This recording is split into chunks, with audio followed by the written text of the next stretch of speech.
Carson. Ms. Carson, I have 3 other cards that have given you their time. Sean McCurran, Eric Blummer, and Mitch McDaniel. You have a total of 8 minutes. Thank you. Carol Carlson, 477 Bruins Trace, Memphis, Tennessee, 38018. I'm going to try to speak to you without getting too emotional, but it's not going to be easy.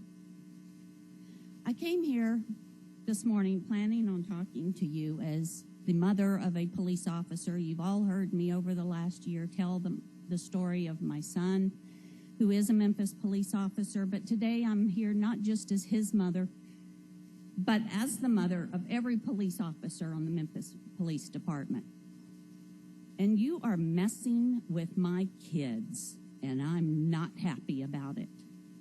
I want you to realize, I just want you to think for a moment about what you have done today. You should be ashamed of yourselves. You have chosen, consciously chosen, with the exception of 2 council people, Janice and Collins, with the exception of those 2 people, every one of you have chosen to break the law, to behave unethically, and to treat the citizens of this city like we don't count. I'm not too happy about that. Do you know the first election that I voted in Memphis was in 1978? That was the first time I got to tell this city what I wanted them to do, and you aren't following what I said. You're not representing me. By the way, Kemp, you don't represent me. I hope you got my email last night. But it's okay because you've only got a couple of more months left.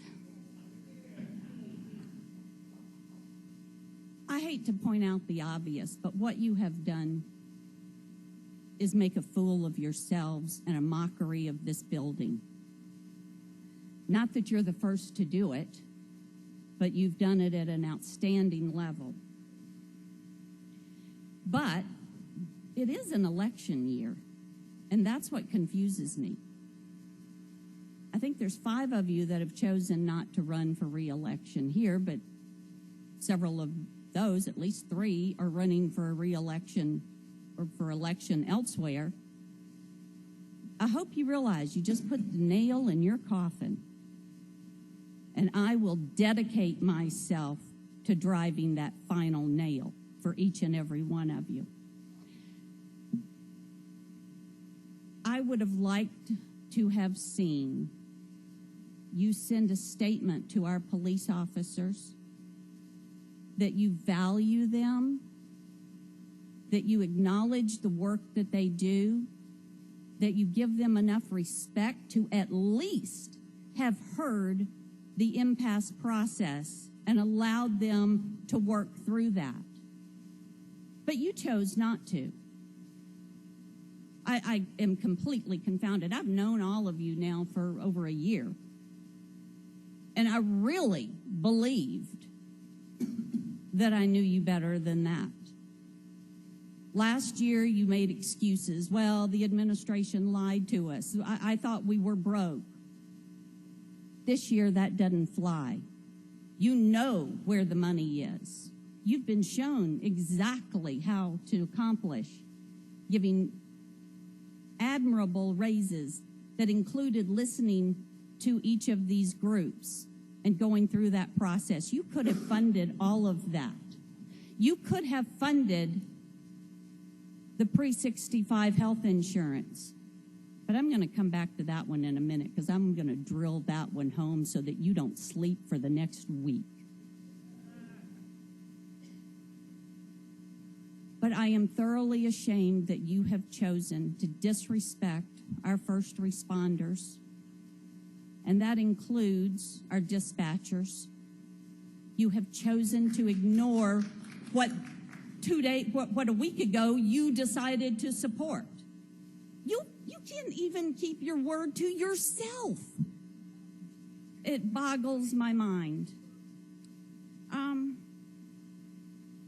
I would have liked that you sent a message to the city, that you cared about something more than getting out by 10:30 or 11. You got a lunch appointment? Is that what the deal is today? I would have liked that you had shown respect enough to all of your citizens, to your constituents. Those are the people that, by the way, will be voting. I communicate with them all the time. You just communicated with them far, far better than I ever could. I hope you all have resumes ready. Now I want to tell you ultimately what you've done today.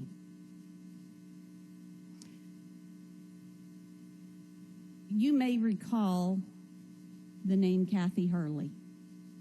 She's been here at meetings over the last year. She and her husband, Russell, have been here in this audience, and Kathy runs the Facebook page Just for Facts. Just to put it in context for you, let me let you know who you're talking about. Well, Kathy hasn't been able to be here for the last couple of meetings. As you may recall, her husband, Russell, is a pre-65 retiree on regular disability. He was originally diagnosed with pancreatic cancer, went through treatment, went into remission, and did fine for several years. Recently, Russell has relapsed, his cancer has returned, and he has been struggling. His options are extremely limited. The only health insurance that they have, that they can get as a pre-65 retiree, is through the city of Memphis. The insurance that was promised to Russell when he went to work for the airport authority and when he retired, that's all they have. And Russell depends on that treatment and that medication that he's on to get through every day.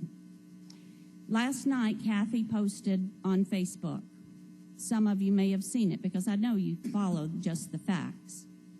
But in case you missed it, I'm going to read you this. I'm going to hope I can read you this. This is Kathy's post as of yesterday. She says, "I am so upset.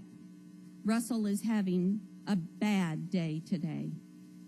He tried to read the paper, and he called me into the bedroom, and he said, 'Honey, I have to die by December 31st, or we're going to be in big trouble.' And I said, 'What in the world are you talking about?' And he said, 'The paper says they will not reconsider the health care benefits tomorrow. That I need to die by the end of the year.' That's what you just did. Russell, please don't listen to this council. There will be a new council come January. Hang in there, Russell. And for you, I hope with all my heart that you pray for Russell to survive without health insurance, because you just took it away." Thank you. Our next speaker is Miss Georgia King.